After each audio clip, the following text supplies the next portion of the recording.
Welcome to the channel Encyclopedia Catanica.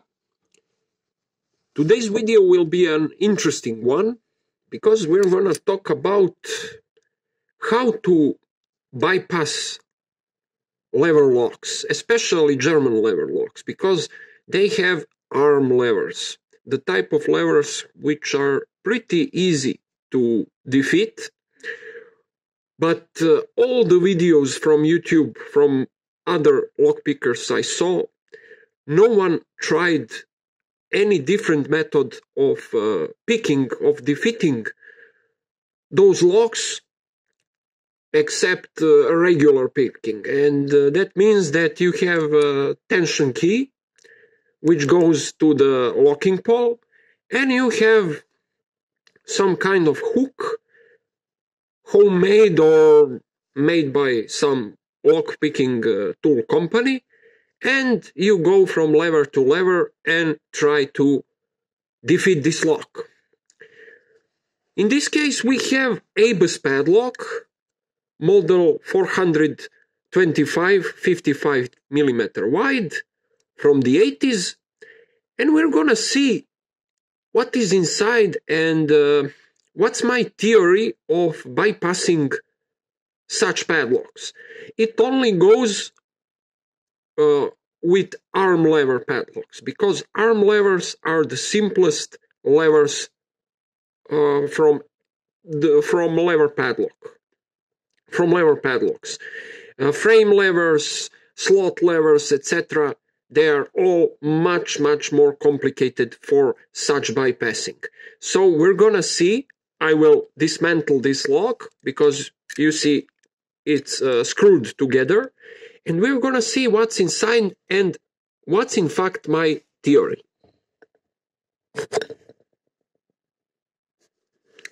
Let's pause the video. We now have unscrewed padlock, so let's see together what's inside. We have front cover plate, which is for aesthetics only. You see it's really thin piece of steel, sheet metal. Then we have a slot in which the keyhole cover goes in. You see, keyhole cover is made out of brass. It says 4 lever.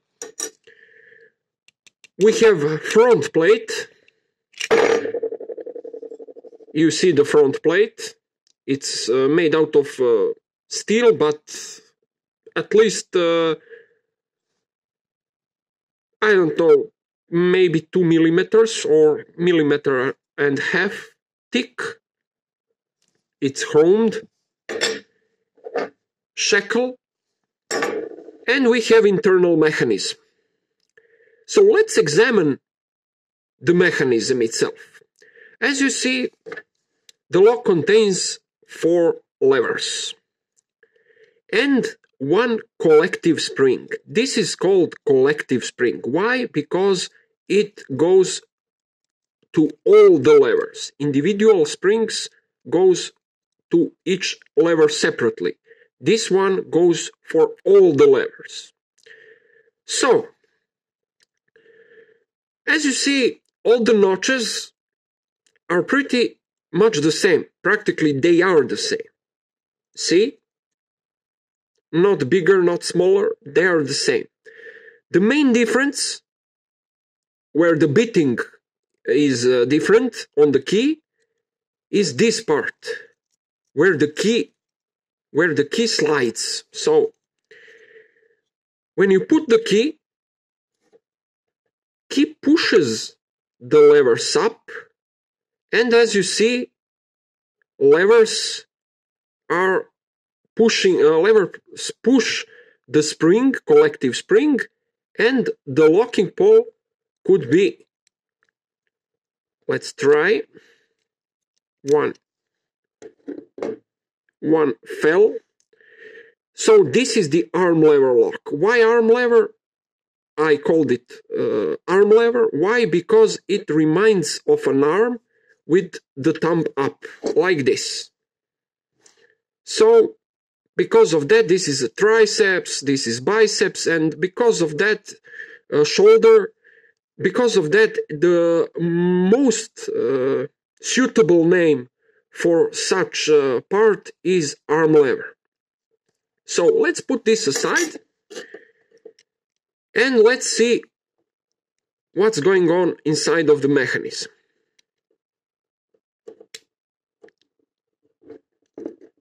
Here it is.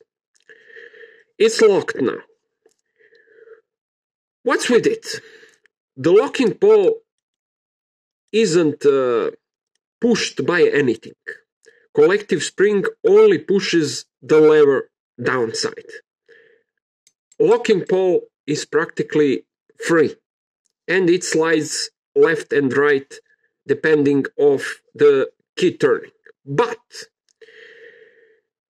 as I mentioned, we have collective spring. And in theory, I don't have a suitable key for this particular rod, but I will try to find probe keys.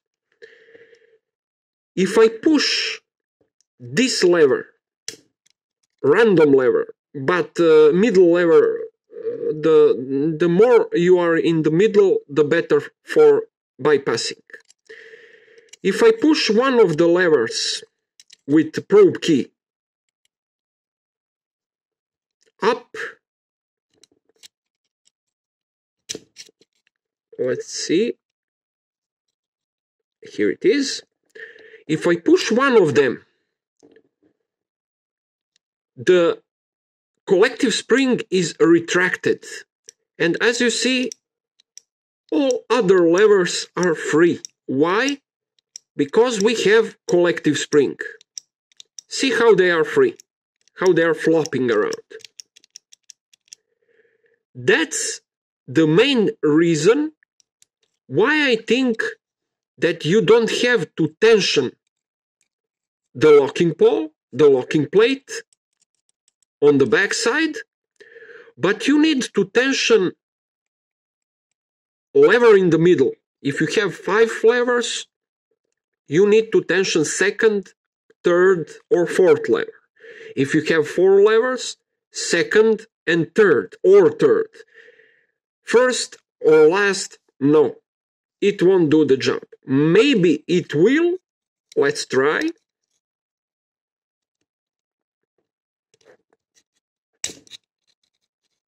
I don't see much. The spring is really hard. But if I tension only one lever, probably those other levers will be released. And if I put key inside, the key, tension key, which will squeeze the collective spring, I could make some tension, and by hammering the lock with a rubber mallet from the downside and from this side, probably if the lock is not completely rusted, but even if it is rusted, other levers will go down by applying some force. The force will be conducted to the levers, and they will go up or down if the lock is orientated like this. If I hammer it here, and when I hammer it here, by something like by orientated like this, if I hammer here and here at the same time by hammering both sides, this side and this side, probably this locking pole, because it isn't squeezed by anything, any part, it will go down, and all the levers which are not anymore squeezed by collective spring, they will go down also, or up if we orientate the lock like this, but it's much easier to orientate it like this. They will go down, and locking pole will go also down. Down right and down. So that's in theory a way to bypass arm lever mechanism. I'm not sure because I don't have a key. If I find a key, I will try it for sure, but I'm sure that nobody, even in theory, discussed about this situation. And I'm sure that nobody tried. I will try it if I find correct key. This rod is moving, guiding rod is moving. It's not perfect, but it's moving. So for such mechanism, such kind of lock, it is possible to bypass it by hammer it and tension only the second or third lever, because one lever squeezes the collective spring and other levers are free to apply force on them, so the lock could be bypassed. Now I can't show you because I don't have the key, but when I find it, I will try for sure, because it's a new way of bypassing such locks. But what's the problem? This is the most simplest mechanism for all lever locks, especially for German lever locks. Why? Because a locking pole is on the last position. Locking pole could be orientated in the middle or could be on the beginning. But if it's on the beginning or at the end, it's the same. You have 3 levers to play with. But if it's in the middle, and if we have 2 locking plates, 2 locking bolts, we will have a bit of a problem. Why? Because usually when you have 2 locking plates, 2 locking bolts, you have 2 by 2 levers, which means that you have 2 collective springs. And that's the case of some rectangular ABS padlocks. They are much harder to pick because you have 2 rotations, or even if you have 1 rotation, you have 2 collective springs. So you have to tension 2 sides on the same time, which is not easy for sure. But in this case, and in many other cases, when you have only 1 locking bolt and only 1 collective spring, it's possible to bypass the lock by hammer it. Orientate it like this. If it's attached somewhere, you could manipulate with the lock and hammer it here, and at the same time you apply tension to the key and hammer it, and the mechanism will release the shackle. So guys, that's pretty much it. I'm sorry, it's just the theory. I can't for now discover is it possible or not to do such thing. Probably if the lock is completely rusted and full of gunk and goop, it will be much harder, but not undoable. So I gave you an idea. If I don't find correct key, you could try it if you have such lock and have such key, and we could find new way for defeating those arm lever locks.